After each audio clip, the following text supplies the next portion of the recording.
Hello mga tropa, nandito na naman tayo. Mayroon na naman tayo sa banda makakwentuhan. Tara, punta na natin sila. Let's G!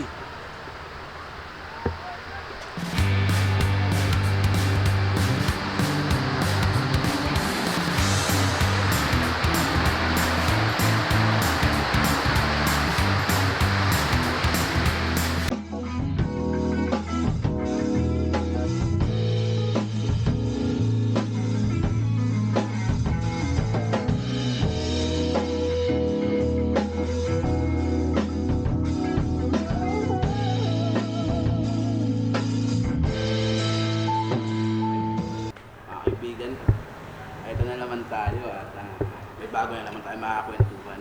Makakasama natin ang bandang Live at Jans. Yay! Drums. Ako si Daryl sa bass.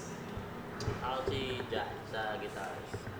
And Ako si Jessie on vocals. yun. At, live, ilang years na kayong tumutugtog? Since 22. 3, 4, 5, 6, 4 years. 4 years na tayo. Oo, yung... Sa band na to? Oo, sa band. Oo. Matagal na, pero yung under the name ng Live at Jans, 4 years. Pero decades na rin kami magkakasama. Nagkaka-influence sa mga tugtog. Yun pala, bakit yung pangalan na yun napili?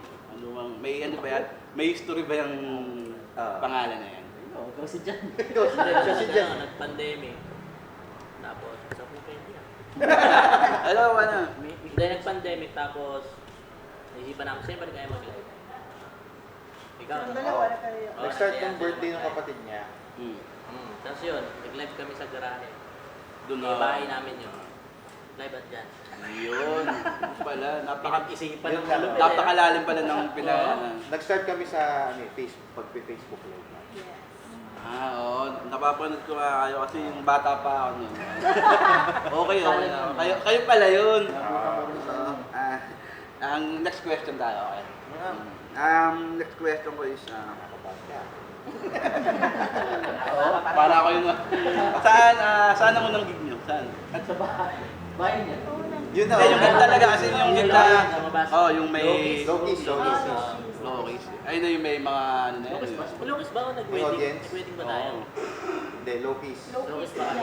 Ay, hindi pala. Sorry. Sa Good Shepherd. Good Shepherd. Simbahan. Birthday mo. Church. Oh, yun nga, Good Shepherd. Birthday mo.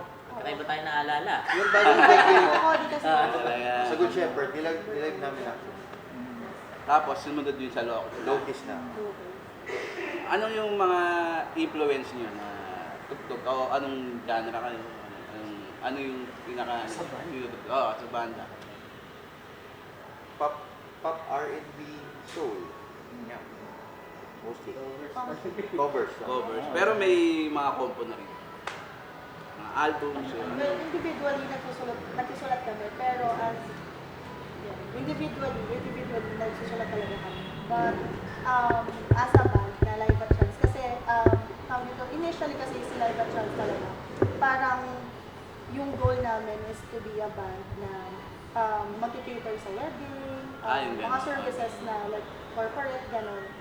So, hindi pa kami napupunta dun sa part ng pagsusulat or paggagawa ng sarili namin composition. Pang-album But, talaga, pang ano na talaga. yeah, maybe considerations in the future.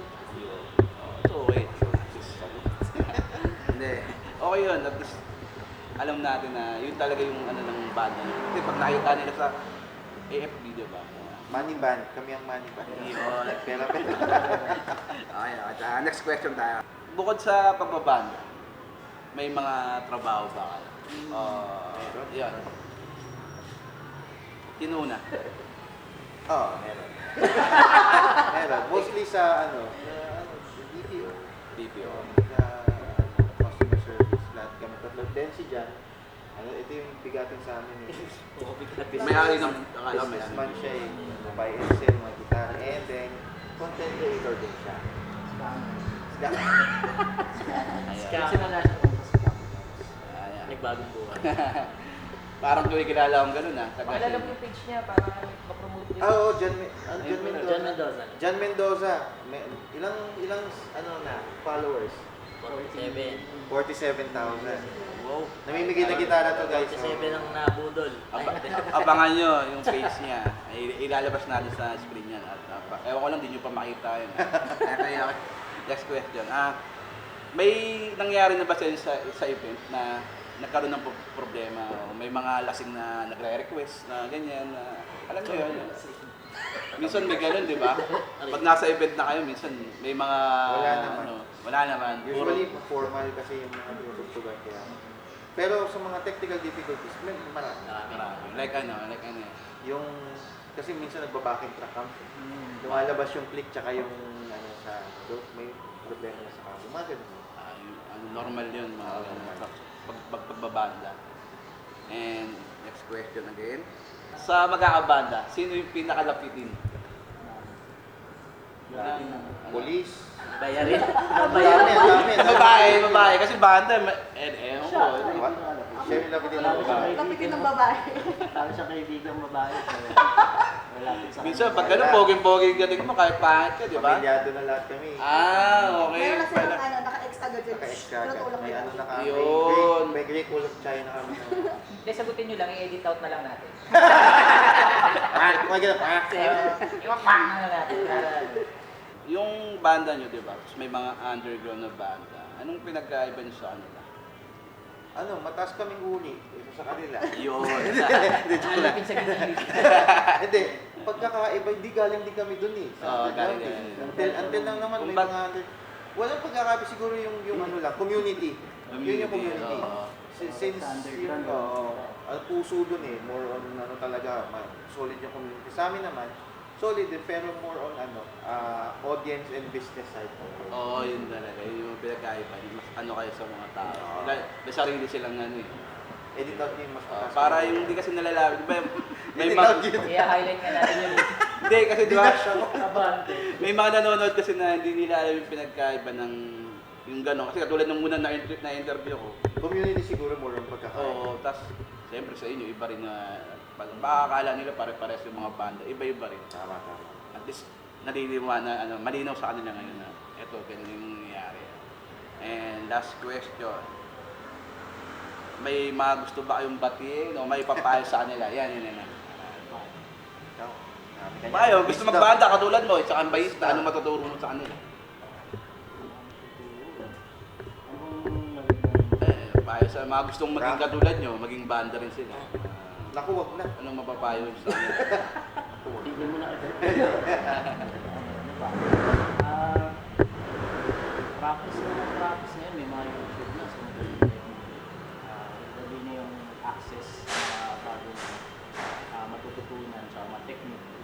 So, ganun. Marami rin mga may explore na bagong Pero yung dinaanan nyo dati, wala talagang gano'n talaga. Tenga-tenga lang. Oo, kasi medyo naabutan ko ng mga... CD naman yung naabutan. Oo, dati kasi, Oo. syempre, walang access sa YouTube, walang YouTube. Oo. So parang makanood ka ng mga instructional videos, maghahanap ka pa talaga ng mga DCD. Ano ba tawag sa ganun dati yung may binabasa sila, piniprint pa yun, di ba? Tabs, Oo. So, may mga- Hindi ko inaabot yun eh. Yun, meron na dati no. Paano po ba proseso ng gano'n? Di ba may gusto kayong cover, gayahin na. Da-download Pero nila. ako kasi hindi ako masyadong nag-ganun. More on pinaplaka. So paulit-ulit yung CD. Talagang tenga-tenga. Pinagkainan namin. So siguro yun yung ginagawa ko dati. Pero ngayon kasi mas marami ng access. Nakikita mo na, meron ng visual. So parang mas madali na sa'yo. Yun, so, ikaw. Sa papayo. Sa bilang drummer. Ikaw drummer ka, di ba? Sa drum. So, practice lang naman. Yun lang naman yun. Tapos mag-aral ng pyesa. Pupunta ng rehearsal na handa na. Walang alang Practice attitude. mo na. Attitude. Normal yan sa musikero. Pero yung pagiging pagiging efficient mo at yung kahit pa paano, professionalism mo, pailalim mo. Si Kuya Jan. Sinabi na halos lahat. Pwede, wag lang sa akin siguro, wag tama rin. Yun, tuloy-tuloy lang. No? Kasi pag Kung may naman goal, ka, set ng goal. wala na eh. Kahit nasa kalagitnaan ka ng mundo. Kasi iba, puro umpisa lang eh. Tapos di naman, wala na. Wala na. Ayun, sa akin. Kasi halos sinabi na rin. Si ate, bilang vocalist. Siguro bilang vocalist, sa mga singers, huwag matakot mag-explore ng music. Kung ano ka ba, maging mabigat na ng kanta mo, mapunta ka sa pop, mapunta ka sa pop. Kasi doon mo talaga mahanap kung saan yung magiging forte mo or possible maging versatile ka talaga. Tsaka siguro pagkadating naman sa time, i-balance mo yun kasi lalo-lalo nung sa mga kabataan mo yung ito-start mag-music. Sa time talaga kasi dapat meron kayong time sa studies pa rin. Kumbaga, Balance. dapat balance. Kumbaga, nag-grow ka at the same time, hindi lang dun sa area na yun, pero yung education mo, yung kumbaga paano ka magiging stable din. Kasi yun din yung magsusustain sa'yo as you go through or paano ka mag-grow. Ganun. Yun. So, mga kaibigan, Inspiring. maraming salamat at pinagbigyan tayo ng bandang Live at Jens dito sa may Papsis Papsis. HQ. Sa party. Okay, kita-kita tayo ulit sa susunod at marami pa tayong makakwentuhang ibang mga banda. Hindi lang banda, kahit rapper ka, skater ka, tattoo artist ka, basta nasa artist community ka, pasok ka. At abangan nyo, iikot kami sa buong Pilipinas. Soon, kita-kits tayo mga kaibigan. Yeah!